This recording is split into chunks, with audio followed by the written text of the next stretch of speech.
And we are back doing another cold call session in a brand new market, Las Vegas. So far today, in just an hour or so, I've called 517 people, had connected to 37, and got a potential lead. Pretty good so far. And the people I'm calling in Vegas are much nicer than the ones I've talked in California so far. I don't have much data, I only have 500 calls, but it's kind of interesting, kind of fun so far. So far, I'm liking the Vegas market. It's been an hour. All right, and we're dialing. Back yet. Hello, Nicholas. Hey, it's Justin. Probably caught you at a bad time. I don't know if you can help me, but I've just been trying to reach the owner of 2451 Pickwick. Oh, you're probably not interested in selling it. Okay, bye. Yeah, he's fast to get off, but not interested. I didn't have a chance to ask another question. He was like, nope, goodbye, and hung up. That's all right. Still nice. Way nicer than I'm used to. We're just going to keep calling. Oh, I should go portrait mode, huh? A little slight blur. Yeah. All right, we're back. Welcome back to the live, my friends. I see some people going to start popping in again. Yeah. So far, you know what's funny? My data is better actually than it was in California so far. On average, it's taking me, just with a sample size of 527 dials, 11 calls to connect. 11.98, so about 12. In my old market, it was usually 15. Again, this is only 500 calls of data, but I'm hopeful. The dial to connect ratio, it's actually better too. So far, usually every 500 dials, I might connect to 30 back in my old market. Here, I connected to 38. This is interesting. Nice market. But I'll be on the session for like 2 more hours. I should probably put a, what's it called? My timer. I have a timer activity app that I could set for myself. So let's set this for, hello, Kim. Sorry about that. Okay, bye. Wrong number. That was a dude. Okay, let's set this activity timer for 150. Oh, hey, 1 hour. Oh, 1 hour 58 minutes.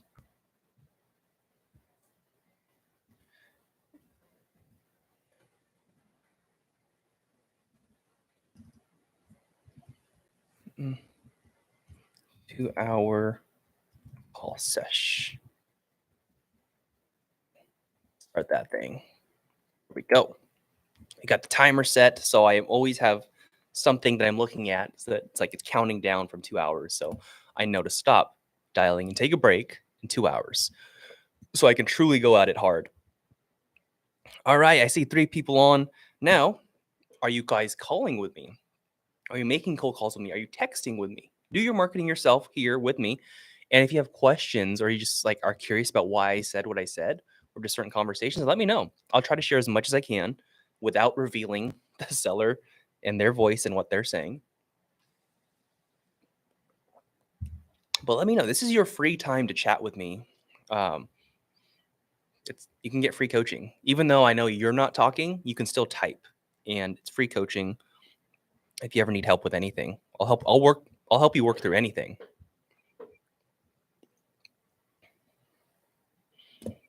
Oh, what is this? Jose? Hello, is this Jose? Did I get the right number? Oh, hello? Can you hear me? Hello? Can you hear me? Yeah. Darn. That wasn't my fault, was it? No, mic seems to be working. Probably just bad connection. That happens sometimes. Call him back another time. Bummer. So I might talk less unless you guys ask questions, just because I'm going to be trying to do other kinds of work on my phone as I'm waiting for people to pick up. But if you have questions, let me know. I just want to make sure I'm efficient with my time. Like, yeah, you can do other work while you're cold calling. So You can be efficient. Trying to set this ad. No, I don't want to boost that post. What's this? Oh shoot, there's some people upstairs in the office doing push-ups.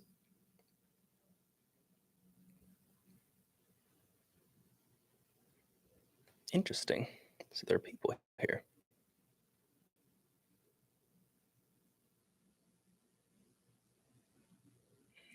Let's go to this. No one picked up. 566 dials for the day so far. If you're ahead of me right now, like you said, oh, I've called 2,000 people, I've called 5,000 people, your goal should be to not let me catch up. Try it. Because I'll catch up soon if you don't make your calls. Do the work that's required. Oh no, that's my total ads. I was like, what?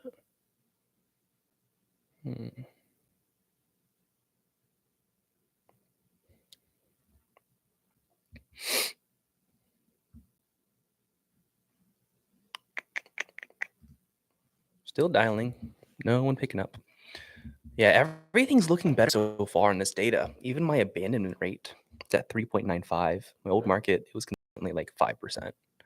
Abandoning a lot of calls. I think it's also because I slowed down my dialer. Yeah, that was my fault. Okay.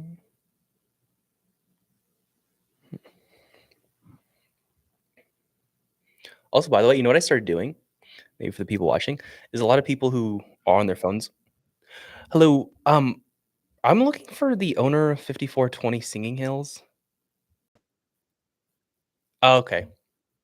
Will do. Okay, not interested. I was about to say, "Hello, John," but it was a trust. Honestly, I don't like trust because they never sell, ever. I don't think I've ever bought from a trust. Why do I even have this data? Why do I have trust in my data?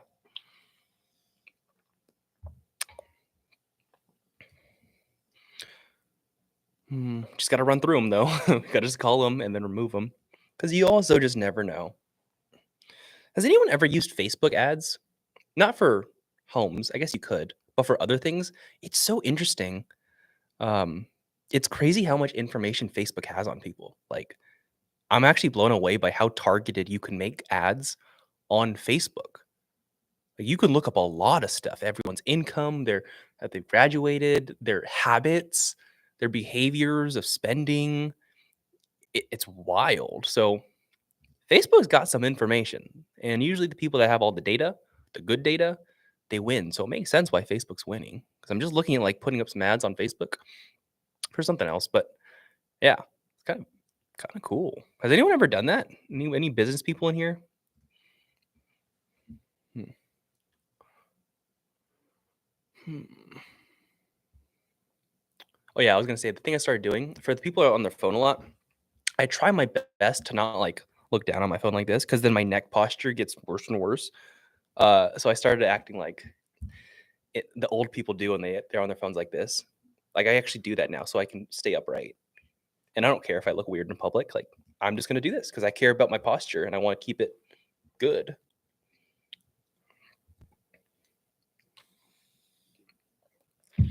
Huh. Looks like an old person though, but it feels way better. Switch accounts. Let's go to this one. Also, for the people who are hopping on, make your cold calls with me. I'm gonna be here till 12 p.m. PST, so for like the next 2 hours, and then I'll be back again. I just gotta take a break after every 2 hours or so I can be aggressive when I'm dialing. What is this?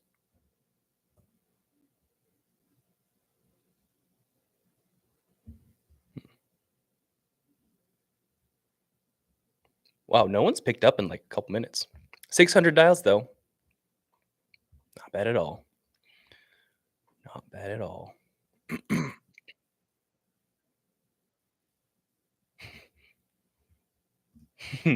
Someone had a voicemail. If you're not selling me something, your call is important to us. I should have left a voicemail and said, "Well, I'm not selling anything." want to buy your house. Hello, Victor.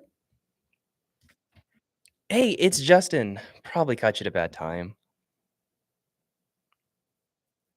Yeah, well, I don't know if you can help me, man, but I just been trying to reach the owner of 1262 Ringe. Yeah, you're probably not interested in selling. Yeah, yeah. Are you interested in selling it? Y- you said you want $450,000 for it? Oh man, I mean, it's I understand. It sounds like you'd only consider selling if you got that price. Th- Okay, we have a good one, sir. Tire kicker. So I quickly looked up the home on Zillow, worth 350. Just quick estimate. He's a tire kicker. He's like, yeah, of course I'll sell at this price. A lot of people they'll treat those as leads. Don't just like look it up on Zillow real quick. See where the estimate is. Like, they're not accurate, but they give you an idea. And if it's way above this estimate, they're just wasting your time. So not interested. So you have to learn to filter non-leads so you're not wasting your time. Like I don't want you to waste your time. The newbie would have gotten that person and said, "Yeah, I want to sell." I'm like, "Oh, like, and what are you wanting to buy at?" And they say a number. Hello, Jose. Hello, Jose. Hello, is this Jose? Hello,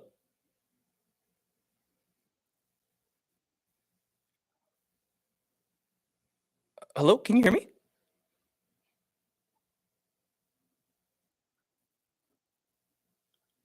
Oh, that's one of those. I've heard that voicemail before. It's like a how funny. It's like a voicemail that messes with cold callers because it's a they take super long pauses and it acts like they're actually on the phone and just keeps cold callers on the phone longer. But I've heard that a few times. Hello, Nathaniel. Oh, sorry about that. Okay, bye bye. Wrong number. Mm, 6 people on. What kind of questions do you all have? This is your time. Don't be afraid. No one knows who you are. Just ask your questions. I like really want to help. I want to make sure that you guys get the most out of it. It doesn't have to be cold calling. It doesn't have to be real estate. It could be questions on social media, branding, business, personal stuff, how to fit your schedule, make it better, be efficient with your time, wake up early, like anything. I have nothing else to do. I'm calling. And it's going to make it more entertaining and helpful for the people actually watching the replay of this. So please, please ask away, or I'll ask you questions. What are you doing in marketing right now? Because if you're watching this video, it's pretty clear that you want to do real estate. No one who doesn't want to do real estate will be watching this video unless you just think I'm entertaining, which I don't think I'm that entertaining. This is all educational stuff. So, what are you doing to try to find your deals? Have you started looking? What have you tried? How much of it have you tried? How long have you tried? Oh,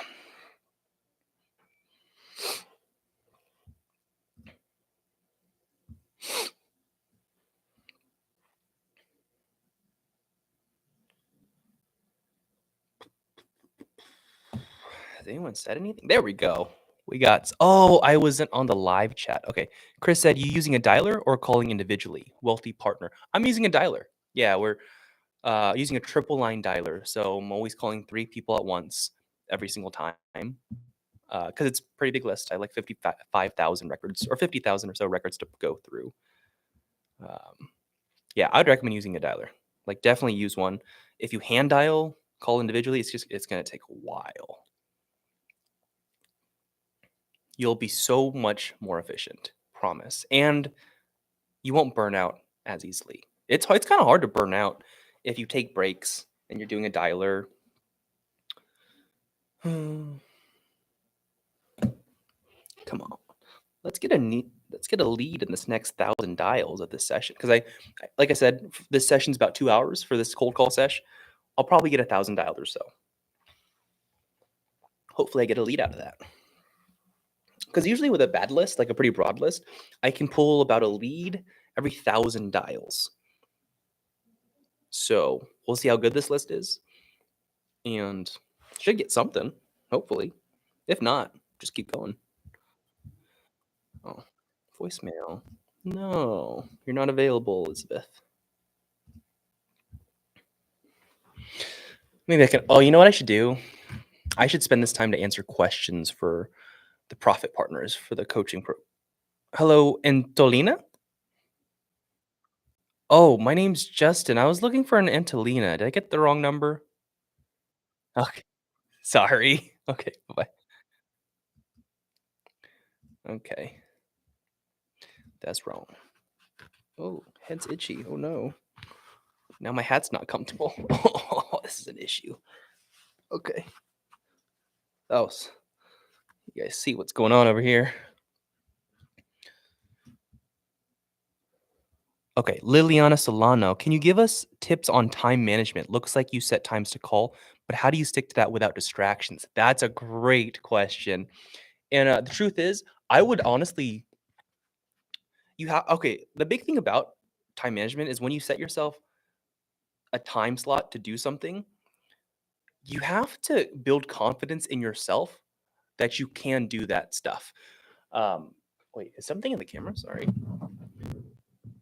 And what I mean by the, oh, hello, Stan. Hello, is this Stan? My name's Justin. I don't know if you can help, but I was just trying to reach the owner of 8441 Pacific Fountain.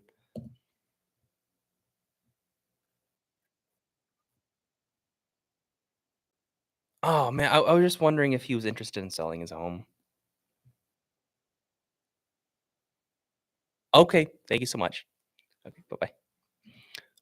Looks like that might have been a group home. So he says he's not here. You got to call back another time.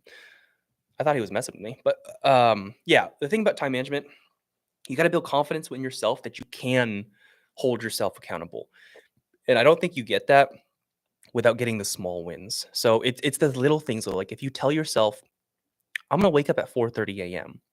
Do it and get right up. Like I'm gonna get right up at 4:30. Do it because that one thing it builds the confidence for you enough to where you now set a time for yourself. Okay, 15 minutes. I'm gonna do making these dials. And then when you do it, you're like, cool. Like, now I'm keeping promises to myself. And that it's like a muscle, it's a skill. And you develop it and you get better and better and better. And there is a threshold where, like, it's hard to work super long, super focused. Like, that's why I have increments of 1 hour, 2 hours, because it's just hard. And like, you can only focus long for so, or focus hard for so long. I mean, you could train that muscle even more, but that's how I think you do it. It's also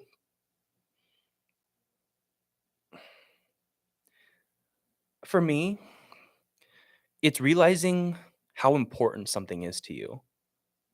And I don't think I think the times that I've become the most motivated and the most true to my word to myself and my promises that I kept myself was when I took some losses and I had pain. Is when I lost hard and I got into a bad place. And then like you could develop this feeling of like, I never want to feel this again. And if I never want to feel this again, I have to become the person that keeps promises to myself and does everything that I tell myself to do because no one else knows what you tell yourself that you're gonna do except for you. I don't know if that helped, but Liliana, that's how I think of it. Is you keep the little promises to yourself, and I promise it gets better. And also, like the environment matters too. So if you're calling, try to just be aware of what you are doing for your distractions. Um, are you just getting up and going to the bathroom a lot, and not actually pooping or not actually peeing, and you just want to be on your phone? Like, what are you doing to distract yourself? And just be aware. For example, I for the longest time I was struggling. Whenever I got up in the morning, I told myself I'd wake up at 4:30, and I said, "I'm wake up 4:30. I'm gonna start work at 5." This is when I was working at home, and for the longest time, I could never do it. I would start working at 6:30. I was like, "Why? What happens from 4:30 to 6:30 that I just can't start working at 5?" And I was like in the bathroom scrolling on my phone on TikTok and on Instagram Reels and YouTube Shorts. And then what I did was I started tracking my time. So I'd go to my calendar, and as after I did something, I was like, okay, I had to put in my calendar from 4:30 to 6:30 was scrolling on TikTok like an idiot. And I would have to see that visually in my calendar and look at it and say, "Man, that's where my time went. That's how I spent my time." Like I gotta fix that. And then it became, okay, how can I fix that? Change the environment. So don't even grab my phone when I wake up in the morning. Keep it far away from me. Um, don't even pick it up because like you gotta make it easy for yourself to do the things that you know you need to do. So those are all my tips on keeping promises to yourself. Elijah, where do you get this list from again? So most just it's like a data provider. Hello, Kelly. Hello, is this Kelly? Did I get the right number? Oh, oh, I wish I could. It sounds like you don't want to sell. Oh, okay. Sorry about that.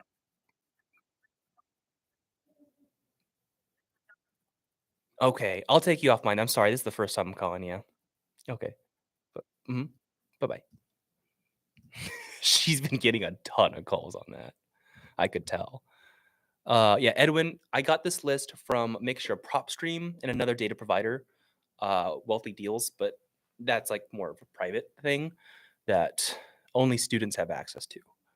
But PropStream, you can definitely get about $100 a month. You can also pull a list from like List Source, Batch Leads, stuff like that.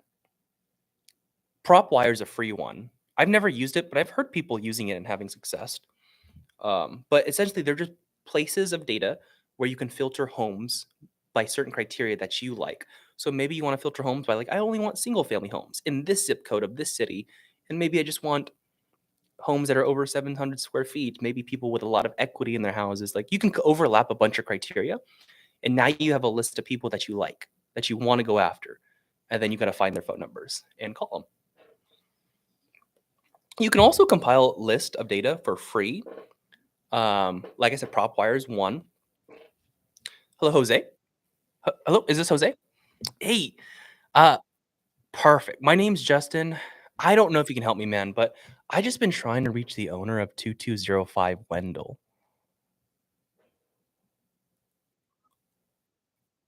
Oh, you're probably not interested in selling it. No worries. Do you know anyone that maybe wants to sell a home, or do you have any others? Okay, no worries, man. Oh, man. Gotcha. Oh, gotcha. Okay, well, thank you so much for your time. You have a good one. Okay. Bye-bye. Not interested, but man, these people are so much nicer. I can't get over that. Why are Vegas people so much nicer than California people? Edwin, oh, you're in wealthy partner, but new. Welcome. I hope this helps. Just seeing how these calls can go. You just gotta talk to people. Like, don't be afraid. I mean, you can be afraid, but just overcome it because everyone's afraid. You just gotta do what you know you have to do. Liliana, are you still there? Did that answer your question? I know I kind of said a lot, and I wanted to make sure that you got a good answer and that you can take something with that.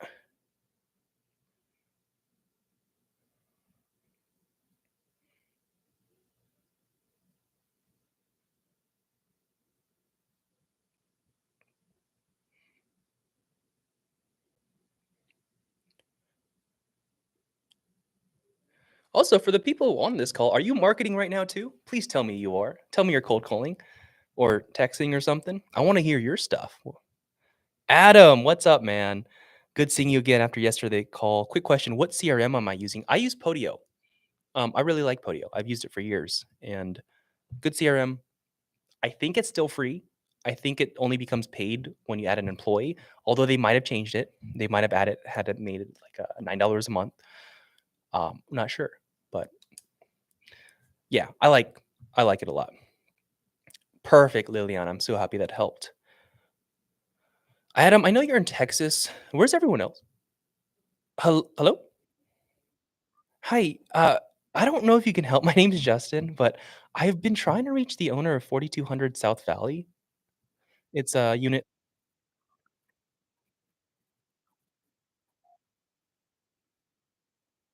Oh,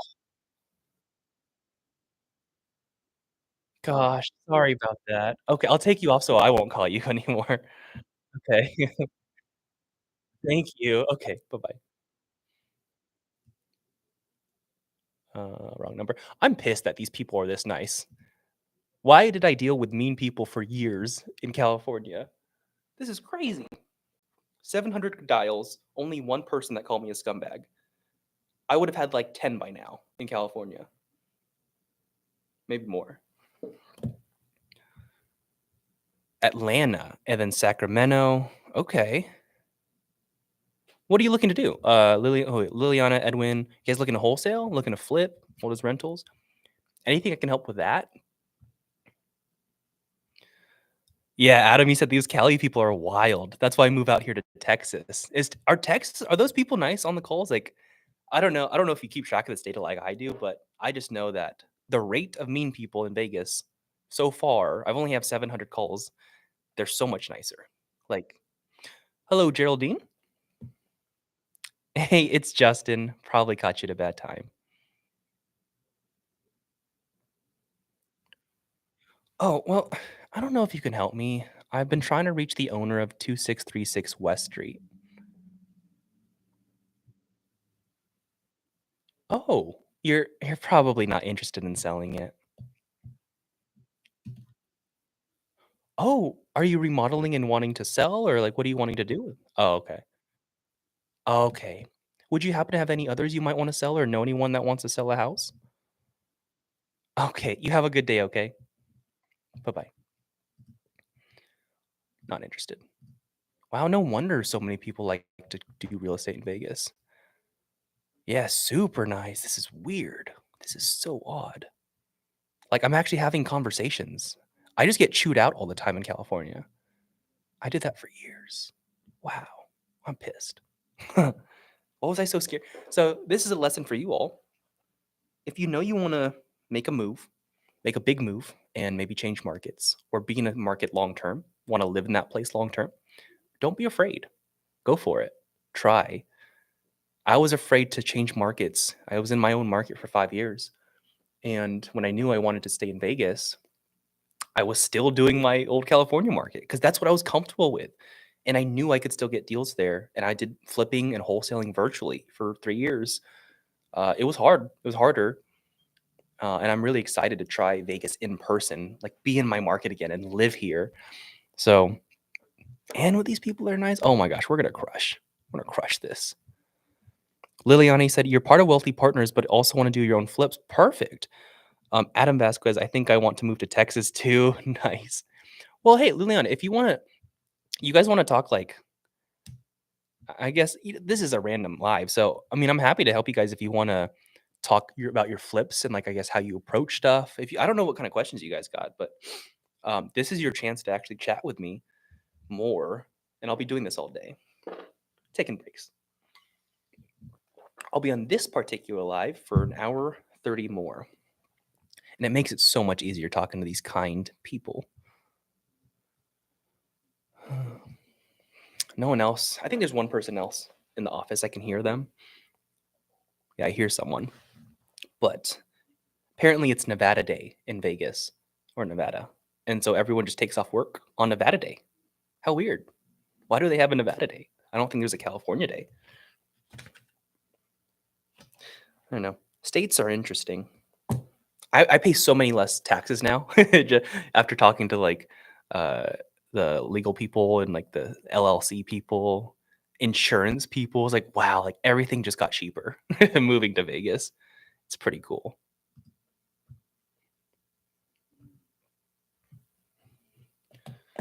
All right. I guess I won't chat that much. Let me see what else I got to do. Let me see how Facebook ads are doing. Maybe I can answer what got a voicemail. Not available. I should probably answer questions in the Wealthy Profit Partner Program Facebook just to kill time and make sure I help the students. Angel had asked, has anyone know how to add new card on the Wealthy software? Oh, like a credit card. I don't know. Hmm. That's actually our first deaf student. I had a one-on-one call with him, and it was interesting. He had an interpreter, and we actually were able to communicate just fine. And we made a game plan on like how I think he'll be able to crush it, even while being deaf. Like you don't have to let disabilities hurt you. You just got to work to your strengths, and you got to supplement those weaknesses with other people. So it was really interesting. That was the first time I've ever given advice to someone in this business who was deaf. Um, I actually was really inspired by him, just hearing how hungry he was and how much action he's taking. No excuses. Wes O asks, should you find buyers first or homes first? I think it depends on the market and it depends on your risk tolerance. So if you're kind of like you don't care about risk and you're pretty ballsy, you got some balls, then just find those homes, like start cold calling. But also the market depends. So in a market that it's harder to sell and there's less flippers, you probably would want to find a couple buyers first, just for your security and understand like how people are buying, where they're buying at, what prices, how low they're buying, and then you can attack the home to understand. Okay, I got to get it super low now. Versus in a normal market or a good market for sellers, I would just find the deals, like go after the deals. But again, risk tolerance. Some people are very risk averse or scared of risk, and that's okay. You build that over time, but those people usually try to find buyers first. Me, I started more risk averse, and now I'm just like, whatever, risk is fine. Also, it's calculated risk too. So the reason why I'm cold calling right now is like I don't know Vegas. I want to do the work myself. I don't want to take extra risk. I want to understand how Vegas works. I want to see if there's any differences, any things I can improve before really scaling it. And you have like to do that, to be a business owner, you've got to have no ego. Like to be a good business owner, don't have the ego. Like I'm cold calling. I've been doing this for 5 years. I haven't cold called in a long time. I always had VAs doing it, but you have to put the groundwork in to understand. Understanding and knowledge in business is everything. You don't just do. You want to understand first and then learn as you go. And it's kind of fun. I might just keep doing it just because the people are nice. Okay, so if you guys are curious, hello, Dedrick. Hey, it's Justin. Probably caught you at a bad time.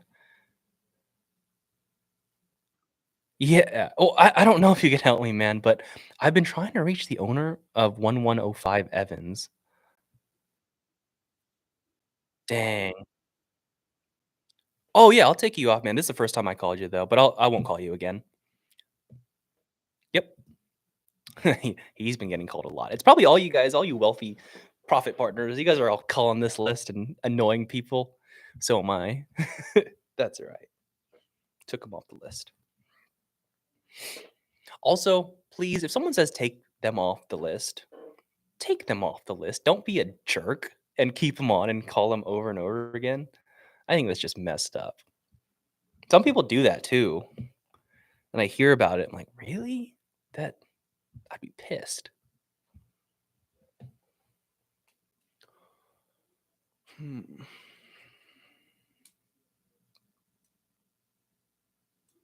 It's much more fun in the office when there's people here. It's so quiet. But this is kind of exactly how it was in California because I just worked in my room. Actually, for the longest time, I always just worked in my room in the house. Mm. Voicemail? No.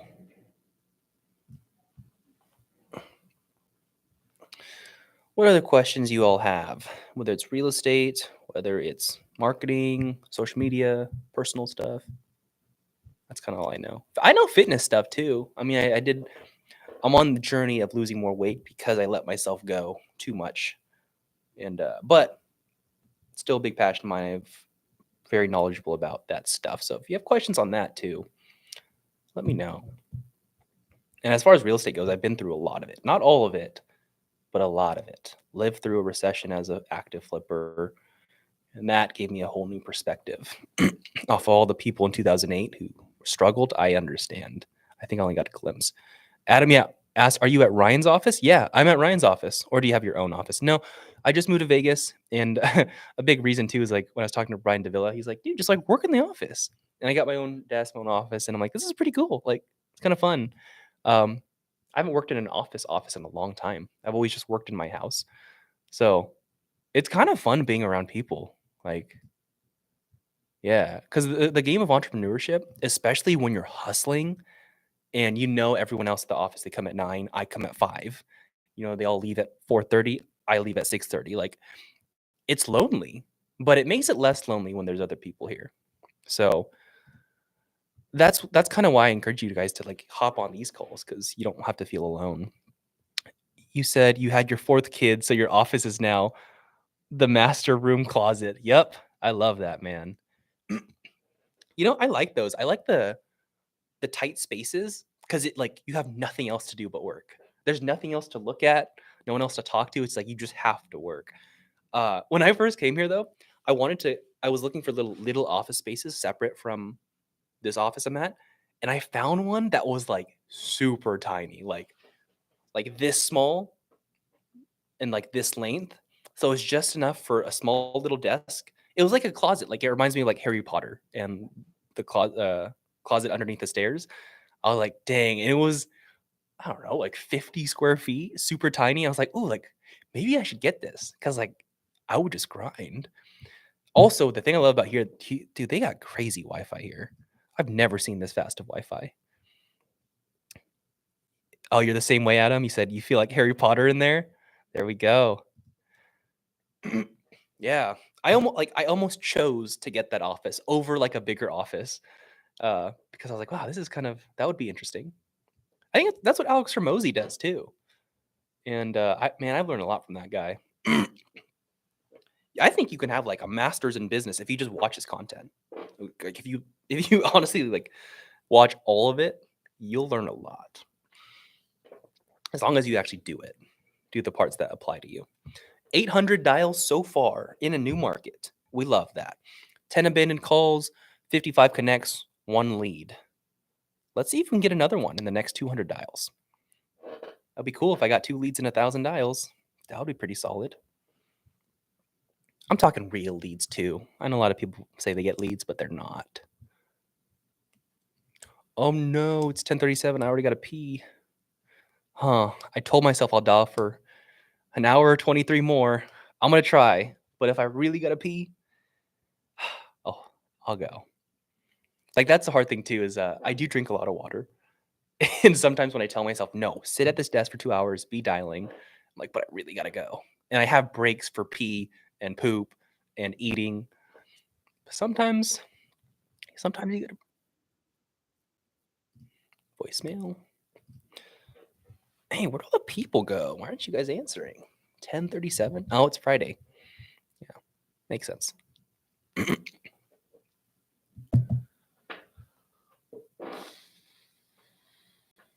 you have to go to the bathroom, you got to pee, and like the more you think about it, you just got to go more. That's what's happening to me right now. It's an issue. Oh no. Hmm. I'm gonna cave. Oh, Adam, he said, quick question. Do you change your intro tactic every few days? I see you're going for a more apologetic tone today. Is that your normal go to intro? Actually, no, I just try to mirror how the person sounds. Hello, William. Hey, it's Justin. Probably caught you at a bad time. Oh, well, my name's Justin. I don't know if you can help me, but I've been trying to reach the owner of 3283 Kalanda.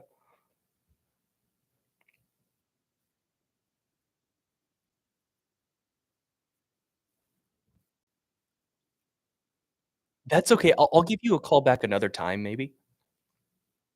Yep. Okay. Yep. Bye. He's in the car. Hearing aids are not working. He said, "Call back another time." But Adam, yeah. So I just try to mirror how the other person sounds. I've been getting a lot of like softer, kinder voices, and that's why you probably notice my tone has changed because I'm just matching them.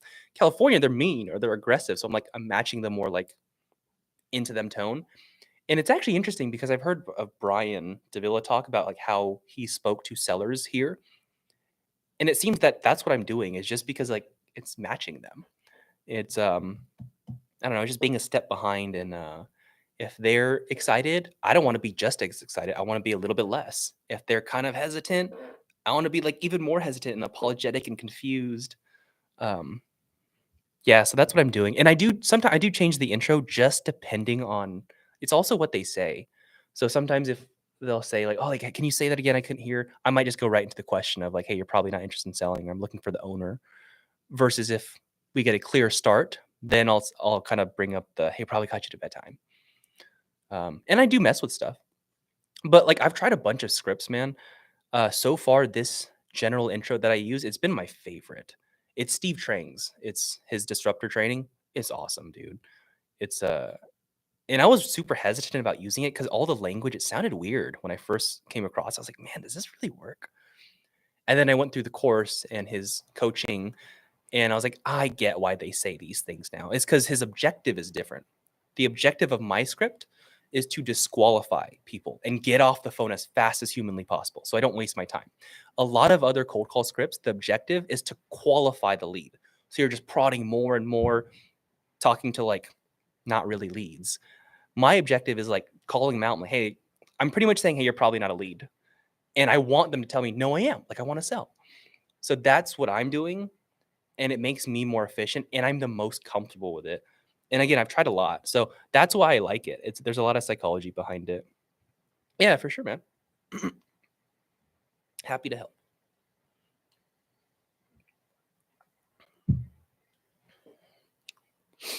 Gosh, now this makes me think like, what if I called New York?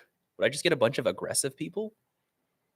I should do that. I should do like every state, all the states, do 500 dials and just see and like give a real takeaway. Like, here's every single state. Here's what I felt like. Be like, New York's super mean. California's mean. Vegas is nice. Texas is nice.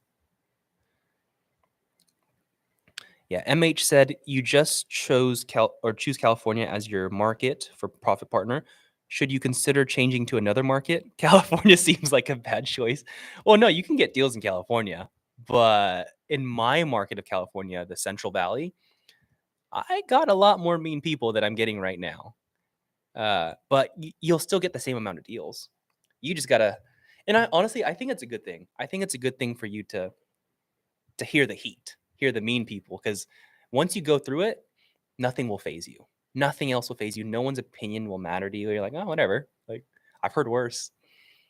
So don't don't worry too much.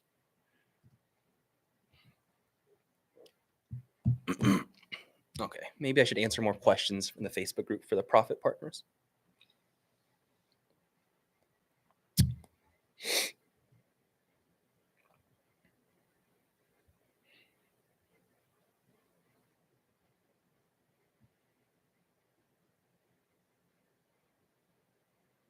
Okay.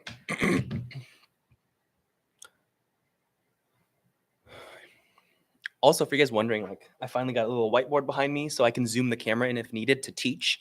And I was practicing a presentation on explaining the burr strategy because I've actually watched a lot of videos on the burr strategy, even recently, just to see how people explain it. And I'm like, no one explains it well. Nobody. Like, there was one guy that explained it decently well because he had a real life example. I was like, man, like, I'm going to make the best explanation. That was voicemail. I'm gonna make the best explanation of that strategy, what to look out for, all that stuff, because I'm like, wow, all over YouTube, nobody has a good explanation because I feel like no one really understands how to explain it. Um, but yeah, that's the video I want to make, and that one I think will do. I think it'll perform well over time. If I truly make a good one with a good thumbnail, good info, it'd probably be like be a long video. But that's what I was doing. That's what this thing is. Also on here, let's see if I can pull this up. So one of the things that I have written, this is why is it mirrored? I don't want it to mirror. Well, I know it's mirrored, but it says do what's required. And what I mean by that is when you work and you got a goal, you don't just do your best. You don't just do what you feel like. You do what's required. So even when you feel like crap, when you got no sleep, when, I don't know, your kids woke you up in the middle of the night, you still wake up and you got to do the work. Has to get done. So that's a reminder because sometimes I don't feel like it. And I got this tip from Alex Ramosi. And I was like, yeah, that's such a good point. Because a lot of times I don't feel like it. And so I'll take sometimes before, like I would take way more breaks and stop doing what I knew I needed to do. and it killed me. And I was like, man, I just got to suck it up. So, I mean, I hope that tip was helpful. How do I also stop? I don't want this camera to mirror. Hello, Enrique. Oh, did I get the wrong number? I was look. Do you not know an Enrique? Oh, well, my name's Justin. I don't know if you can help, but I just been trying to reach the owner of 52 Prints. Do you have any others you might want to sell? Okay, have a good day. Oh my gosh. When I say have a good day, they actually say it back. Wow. Wow. This is weird. This is so odd to me. Hmm. Okay, we're approaching the 1,000 dial mark. I'm at 876 dials. Again, only sticking the triple line dialer. So this second session, it's been 46 minutes. And how many dials did I make in those 46? I think I made like 370. Yeah, it's still pretty on par with 500 an hour. I think we're still doing fine. But usually, I know I can get at least a lead every 1,000 dials. I did get one on the first dial, so I'm hoping I get another. Come on. I don't know. I think when you cold call like this for a long time, you got to kind of gamify it. Make it fun for yourself, especially if you're by yourself, because it's rough. So have little games like look at your data and like, okay, like I made 500 calls. Here's my stats. Let's see what the stats are in the next one. Let's see what I can beat, and just like I don't know, have fun with it.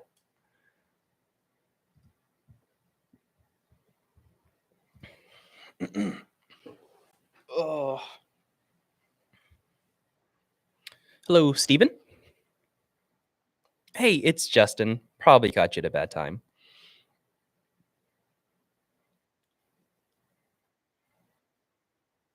Oh, no, no worries. I don't know if you can help, but I've been trying to reach the owner of 101 Breeze.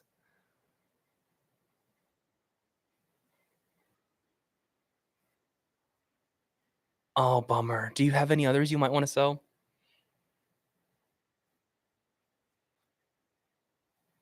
Oh, okay. Yeah, I was just looking in Vegas. Okay. Well, thank you so much for your time. Okay. Bye bye. Dude, he was nice. I think I'm gonna start making a separate data set of how many dials it takes to get one mean person, or like on average. So far it's like 500 dials, one scumbag comment, and then I guess I'll keep tracking 500 increments and let you know how it goes. I don't know. What other data can I collect other than what's given to me? Mm.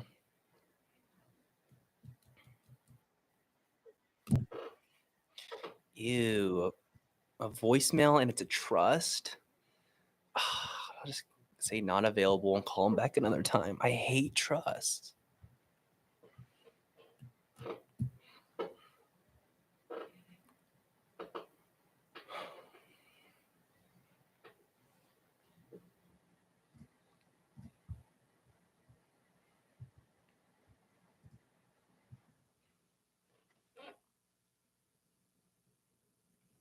You guys got any other questions? Anything? Another voicemail. I want to make sure I'm here for you all. Okay. Manny asked, "What's the best list to pull on wealthy deals?" I haven't tested that a lot yet. I'm actually testing it right now, but I don't even know the exact data. I literally just used the data that they gave me. Um, but if it was me pulling it, I would just pull all the high AI scores, 500 and above. Maybe like if I had very, very little money, I'd pull like 900 and above AI scores and call that and like blast that list hard. And then maybe if I'm like harassing them too much, add more. So then I'd do a 500 AI score and above. But like, yeah, I don't know. I've heard of other students who have been using it. It's kind of crazy. Like they have better leads to dial ratio. But I'm playing the long game too, so I have a lot of high equity in there. Broad list. I don't mind playing the long game because I'm here to stay for now.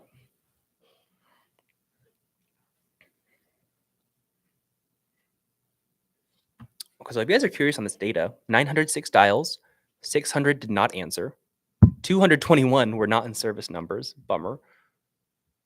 306 answers, but of those 306, 234 were machines, 62 were connects, 10 abandoned calls. So that's what the data looks like. You know, hello, nil yet. Hey, it's Justin. Probably caught you at a bad time. Well, I don't know if you can help, but I've been trying to reach the owner of 1437 Lynn. Oh, okay. Sorry about that. Okay. Okay. Bye bye. That was a business. She was just trying to get my business. Manny said, not sure if you did this already, but could you give us a little background on your real estate journey? Yeah, I'd love to. So I started, I think I last looked, it was like 5 years ago. It's 2023, 4 or 5 years ago. I started when I was 20 in, I guess, 6 years. Wow. Yeah, I started looking for deals when I was 20. I bought my first rental, first home ever at 21. I used a conventional loan. And I just found the deal on the MLS. So I was busy at the time, man. I was full time student, full time worker with like 50 hours a week of work, full time student. And at the end of every single night at 10 p.m., I would just analyze one deal on the MLS and I would make the offer. Hello, Jose. Hey, it's Justin. Probably caught you at a bad time. Well, my name's Justin. I just been trying to reach the owner of 5240 starter. Oh, quick hang up. Okay. All right. But yeah, I would make one offer a day, and I would just crunch the numbers at night, send it to my realtor. I'm like, "Hey, can we offer this?" And he'd write it up.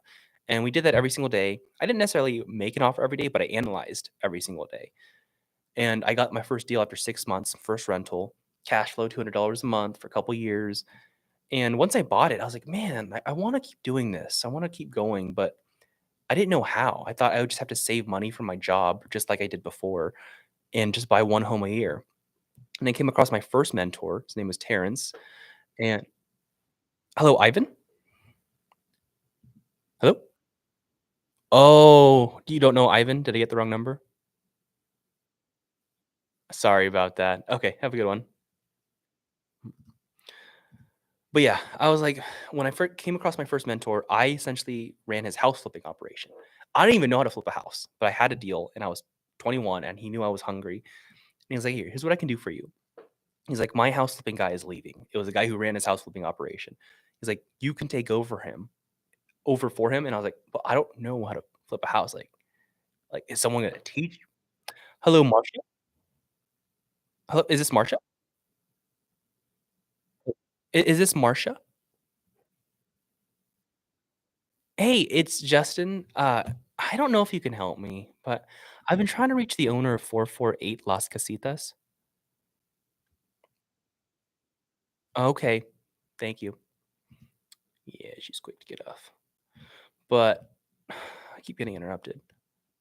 Where was I at? Oh yeah, I was working for my first mentor. I worked for him for like 6 months, and during that time, I handled, I don't know, like six or so deals, house flips. And some of them I found, some of them I was just helping him project manage, managing his contractors, and I saw the entire process, start to finish of like how flips look like. And then I was like, "Oh, this is how you stay in real estate investing and do it full time." Is like you can flip houses. I even wholesaled one during that time, and after 6 months of like doing everything and just getting like I essentially was talking to all the leads, the sellers, and the moment like I needed the money or I needed help with the close, I would just ask him like, "Hey, can you help me with this one?" I did that for 6 months, and at the end of it, I was like, "I think I'm ready to do this on my own." And I went off on my own, and it was a lot harder than I thought. Hello, James? Hello, is this James? Hey, it's Justin. Probably caught you at a bad time.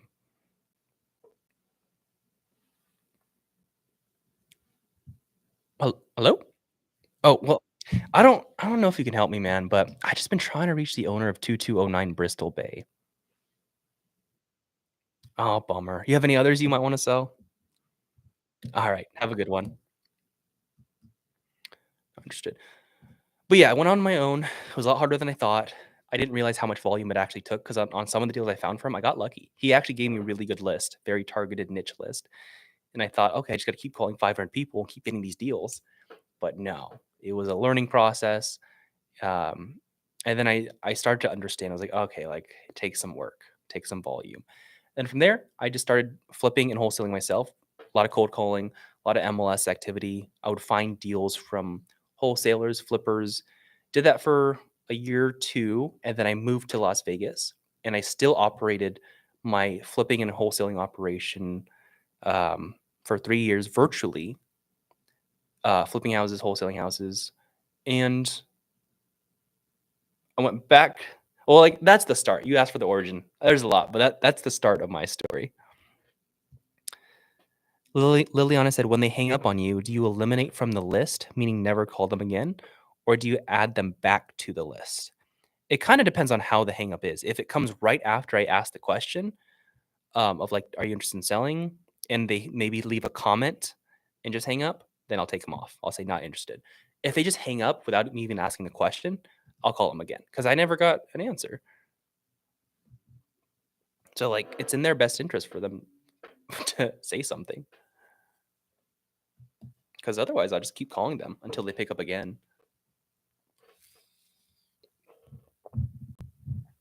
Okay. We got about an hour left on this cold call session. How many dials? Manny asked, do you use a different script than what they gave us in the program? Yeah, I use a different one. Um, actually, the one they gave you was much simpler. So I think it serves you guys best, to be honest. Because I read over it and I was like, yeah, this is pretty good. Like it's super clear, super understandable, and it's like hard to mess up. If you just follow it, it's really hard to mess up. The script that I use, there's a lot of tonality, inflections. There's like differences in how you say stuff when you say stuff, and it's more psychological and takes some it'll practice. It takes some practice. The script they gave you, it's like super hard to mess it up. So I think it works.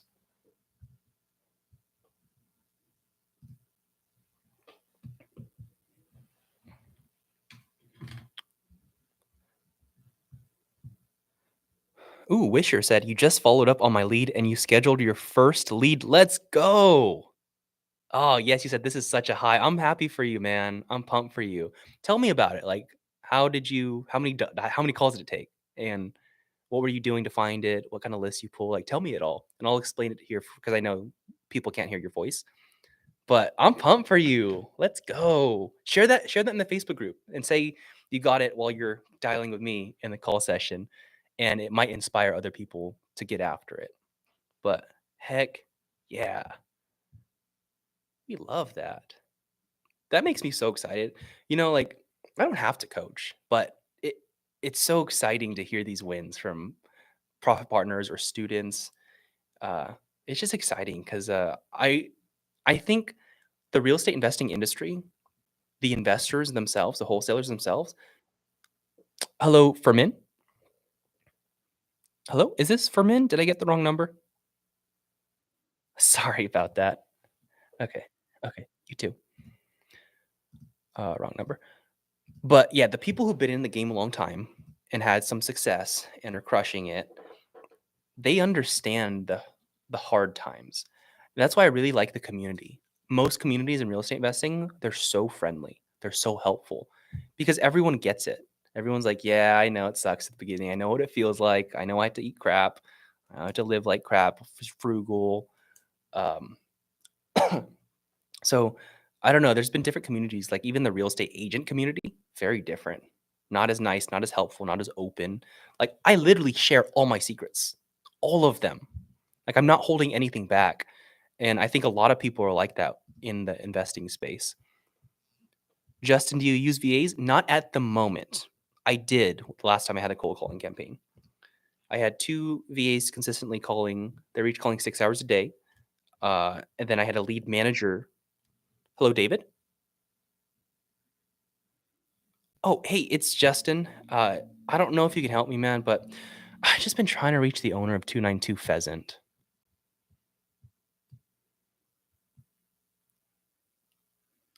Oh, I just wanted to see if you're maybe interested in selling it.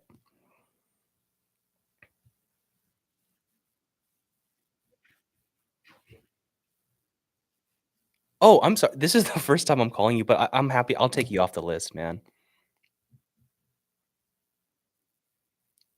Th- this is my first time call. There's a lot of people trying to buy houses.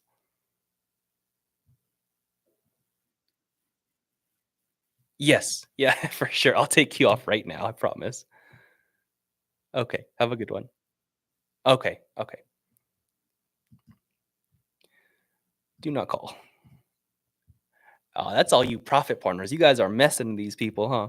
But yeah, I used to have 2 cold caller VAs, 1 lead manager VA, and then I was the closer. And we did that for a long time until I switched my marketing to mainly MLS and wholesalers because I was flipping a lot more than wholesaling.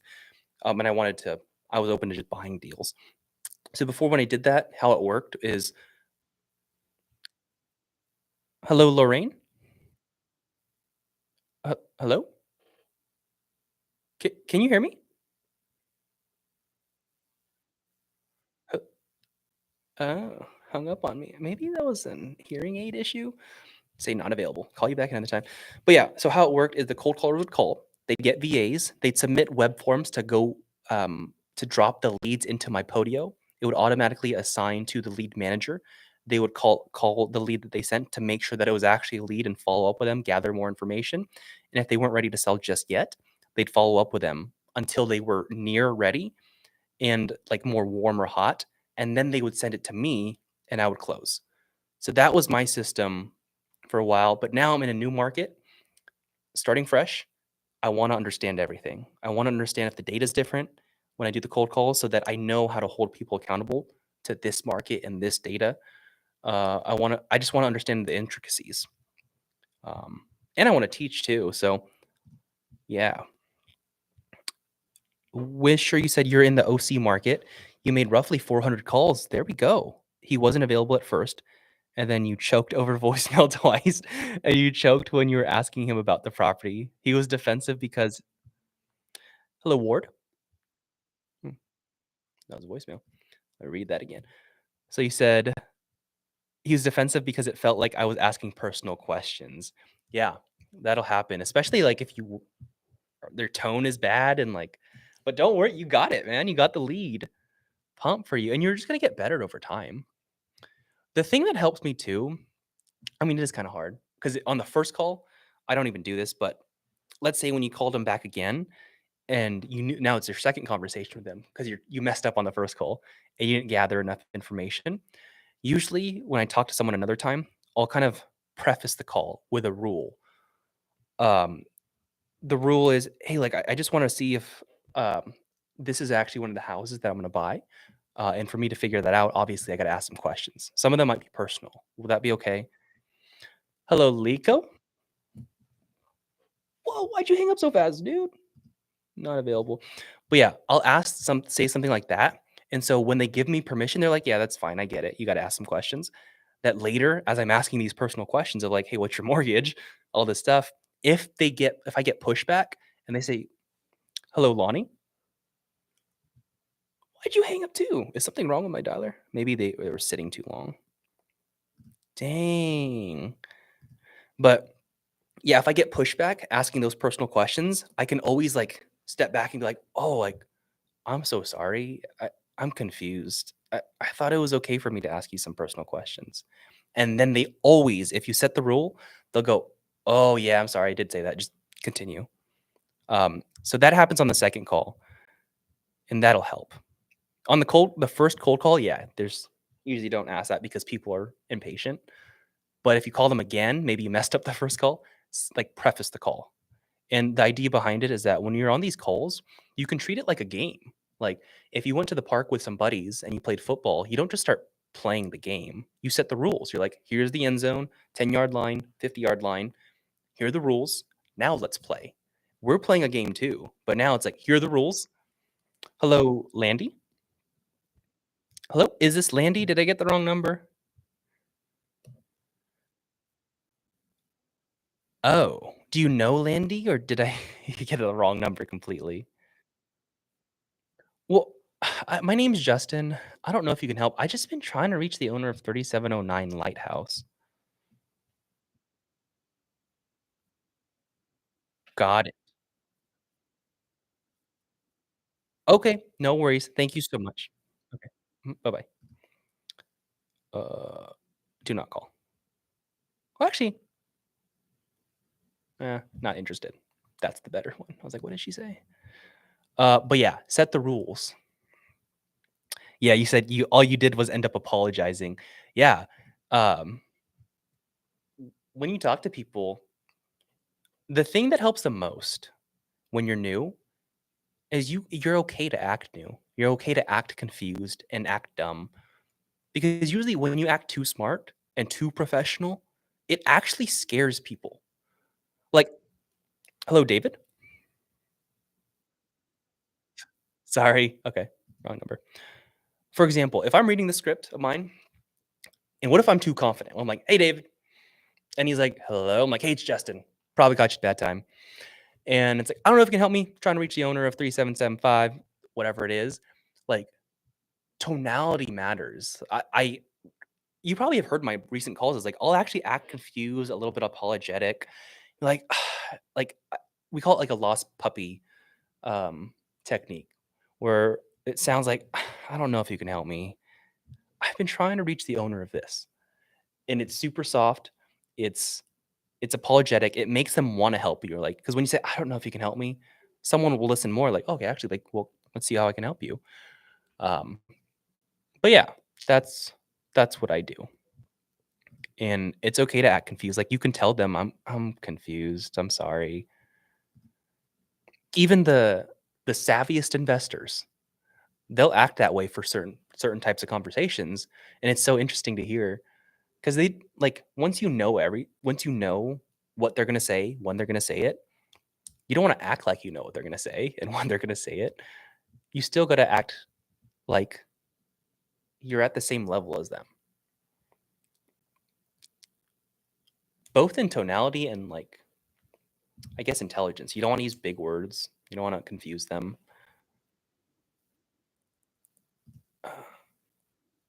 Oh, that was a voicemail. I was like, "What the heck?" Okay, how long? I'm gonna be on this for 53 more minutes. I can hold this bathroom break. I can make it. I can make it the 2-hour mark. Oh my gosh, I gotta pee though. Wow. And I'm still thirsty. I hate it.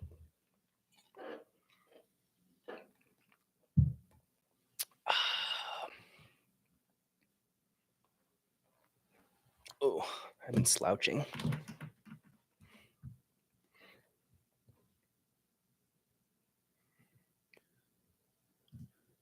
Also, for the person who asked about VAs, my personal opinion, I think you should do the work first. I think you should do the work enough to where you're pretty confident of how it all works, of what your good performance is and what your bad performance is. So you know, okay, every hour I dial 500 people, I connect to this many, I get this many leads. So then you can hold someone accountable to it. But let's say you just hired a VA without actually doing this work yourself, and you had someone cold call for 6 hours and they dialed 1,000 people. You might be new and be like, oh, like, nice, you dialed 1,000 people, let's go. But if you were more experienced, you would have been like, "What are you doing? What were you doing in your time?" And then you look at your dialer settings and you're like, "What were you doing from these 4 hours not dialing that I was paying you for?" So you won't know that until you do the work yourself and you understand how it feels, how it works so that you can actually lead someone. I think it's hard to lead the like if you're blind, it's hard to lead the blind.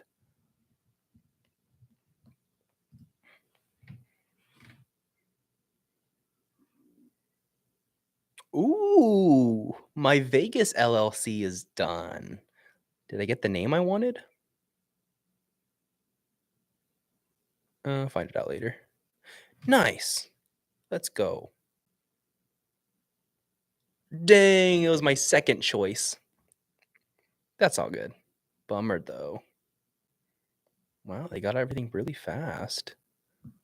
Let's go. I gotta set up a bank account then for Vegas.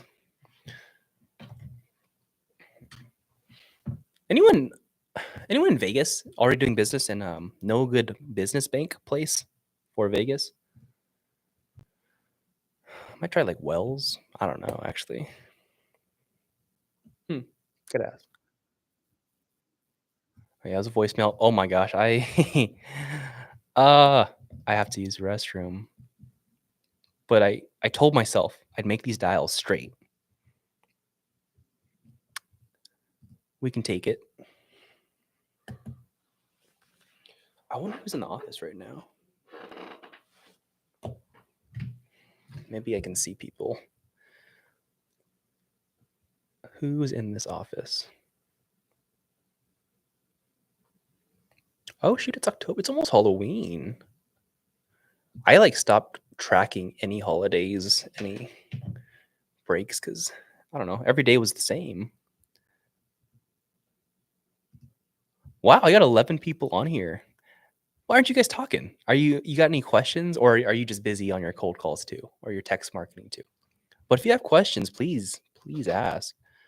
It gives me something to do and I like helping and makes me feel like we're making use out of our time together. But as you can see, you just sit. That's how cold calling looks like. You just sit and you wait for someone to pick up. That's it. Nothing fancy.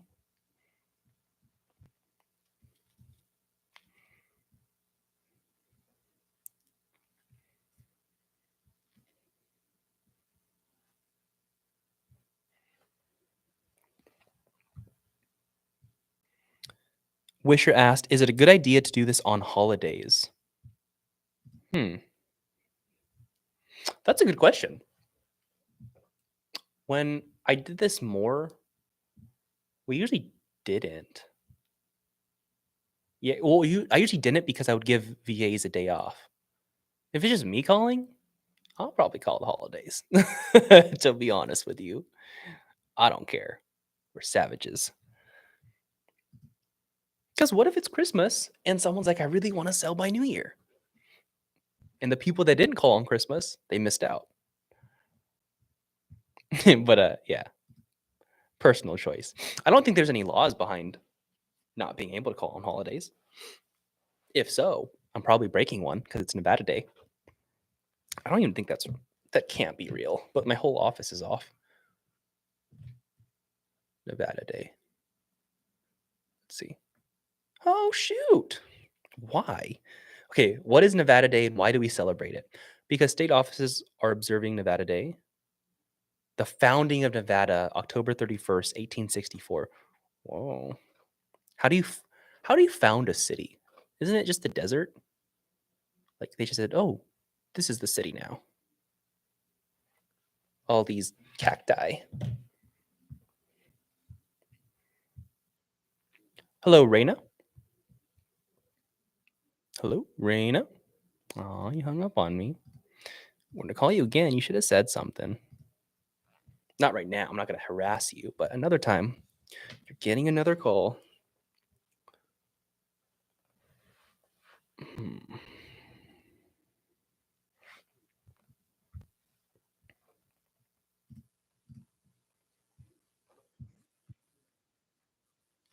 That was a voicemail. Okay, I really got to go. It's all right. Wisher asks, "How did you get into working with Ryan, and why this profession specifically?" That's a great question. Well, for me, so I didn't like want to become into real estate like since the beginning. I think most of us in real estate fall into it. But how it worked is I was a finance major in college. I got my bachelor's in finance, business finance. I was actually trying to become like a wealth management advisor for big companies and stuff like that. And I started learning more about the industry. And I was like, I don't really like finance that much. I like personal finance, not corporate. Corporate finance was not as fun to me. And I learned, I was like, I don't really like the business model. It feels like super like sharky and I don't know. Like it didn't suit me. And then I thought, okay, what else is cool that I could do? Hello, Jorge. Hello, is this Jorge? This is Justin. Probably caught you at a bad time. Oh, well, I don't know if you can help me, man, but I've been trying to reach the owner of 3836 Down Quilt.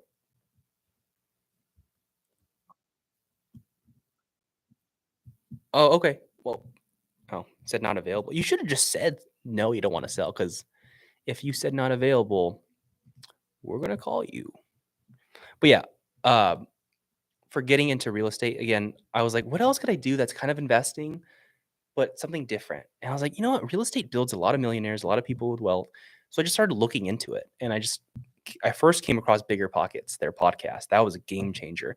And I listened to it every single day, any single waking moment I had, even during class. It was at one headphone in, listening to the podcast, during work, listening to the podcast. I was just learning, and I was trying to get an understanding because I was super young, like 20 when I learned about it, and I got an understanding of like this is how people can do it. There's so many stories of ordinary people doing extraordinary things in real estate.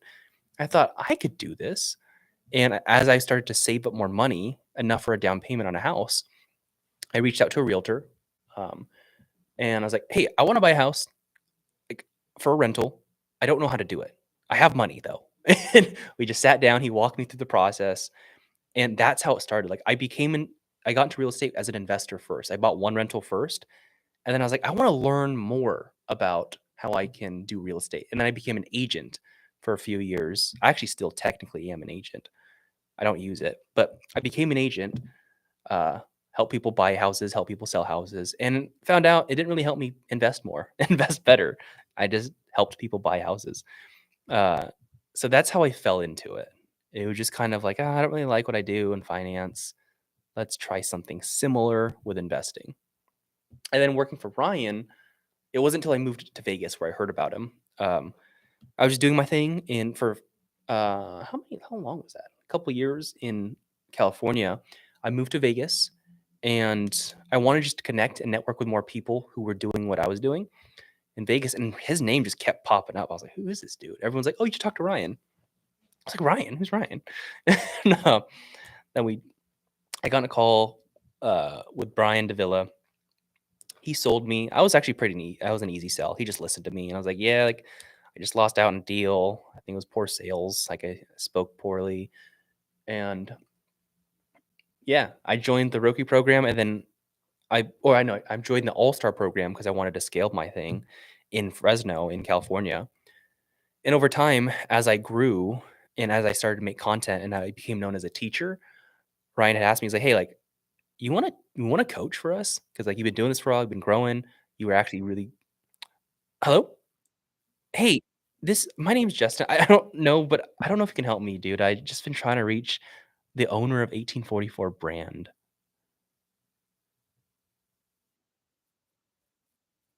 Okay, will do. Do not call this, he said. But yeah, that's how I came in contact with Ryan. That's how I became a coach. Um, it was just like I grew from within, from doing the things that they were teaching and improving my own stuff. And then making content. Like this opportunity actually would never have happened, most likely, if I wasn't creating content for 2 years, teaching people real estate because the skill set of teaching started to develop better and better when I taught real estate. And, 2 years in, 2.5 years in, he was like, "Hey, like, these are good." Hello, Esperanza? Is this Esperanza? Sorry, you got the wrong number. Okay, okay, wrong number.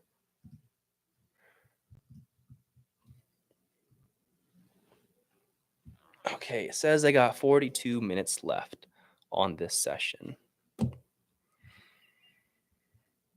I think total time I've probably called today, hour 20 plus an hour, probably like 2.5 hours, a little bit less than that. Not too shabby. 1150 dials.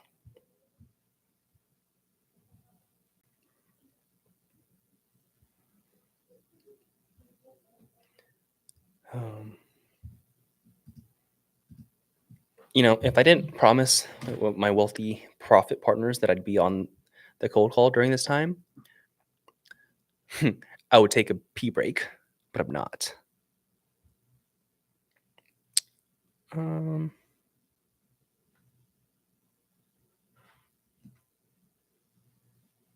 oh, I should change my YouTube profile picture to match my other social media. Okay.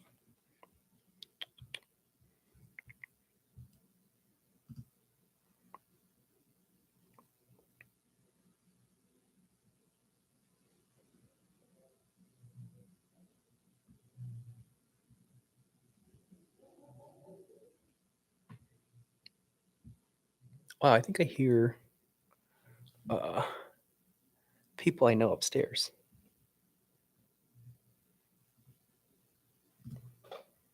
Agent reports. Oh yeah, it doesn't have the data for today.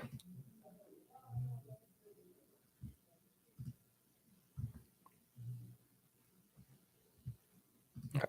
I'm gonna talk a little bit less for you all, unless you ask. If you ask questions, I'll answer. But let me try to work on a couple other things on my phone as I'm just waiting for people to pick up. And as I'm, yeah. Hmm. Wisher said, everyone you've seen or have talked to so far, it connects back to bigger pockets. I've never seen it before. I'd probably check it out too. That's crazy. Yeah. Well, bigger pockets is like the OG real estate resource that first connected everyone in real estate investing. Like it's crazy. They had a free podcast and a forum that really connected everyone and they built a good community. They're the OGs, the originals. Uh, really, really cool. That's how most people start who have been in, or like that's how most people hear of it who have been in the business for a while. And hopefully, wealthy investor becomes like that too for the next generation.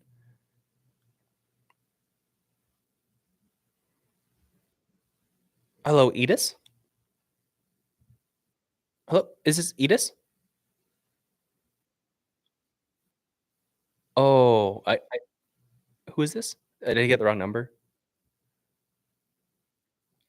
Okay, bye bye.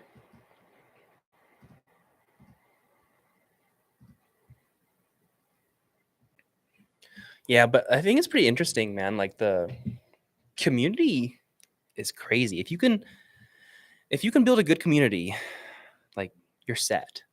You're always going to be good. And the way you do it is you got to give value for free for a long time. Because the reason why people heard of bigger pockets is I think like most people did not hear about it until after 10 years of posting free real estate content, sharing all the success stories of podcasts and people doing it, having the forum and growing the forum. Like I remember hearing this a long time ago and I was like, wow, like 10 years, everything was based on a free model, just really sharing. And I was like, that's crazy. So that's kind of what I'm trying to do solo as well with my YouTube channel. I really just want to post free stuff and I'm playing the long game too. Like it's okay if nothing comes of it. I mean, stuff has, but it's okay if not a lot comes from it because I want people to get the help and I want to build the community.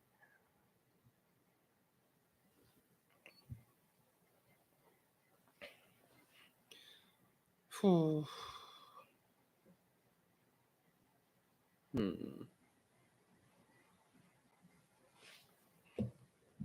What was I doing?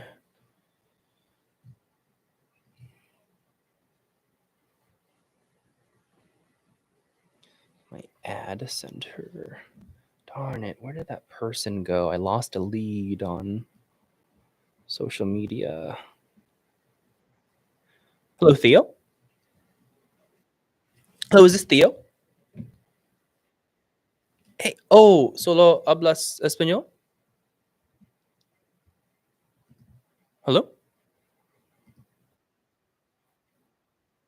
Oh, is it hard to hear me? I can just call back another time. I'm sorry. Well, the connection's bad. Okay. Uh,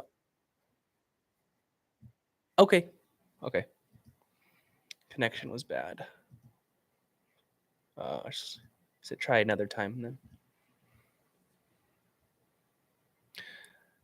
Wisher said, I think I got to pick up Spanish too. I get Spanish. Yeah, people picking up the phone. You don't have to know everything. You got to know like a few main phrases. So the first is if they immediately say Spanish, I'm like, oh, solo hablas español. Solo hablas español. You only speak Spanish? Question mark. If it's sí or yes, Then I'll just go straight into my question like, "Oh, quieres vender tu casa? Do you want to sell your house?" And usually no.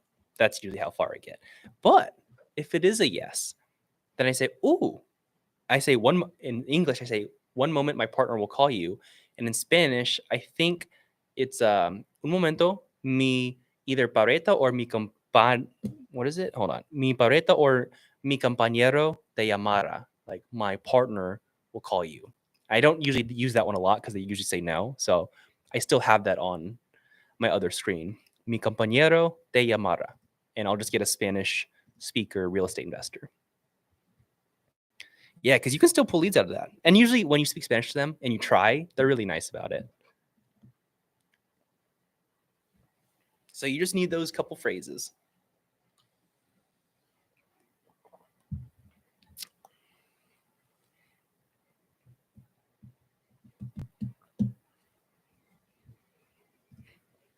Let's see. Answer more questions in the Facebook group, huh? For the students.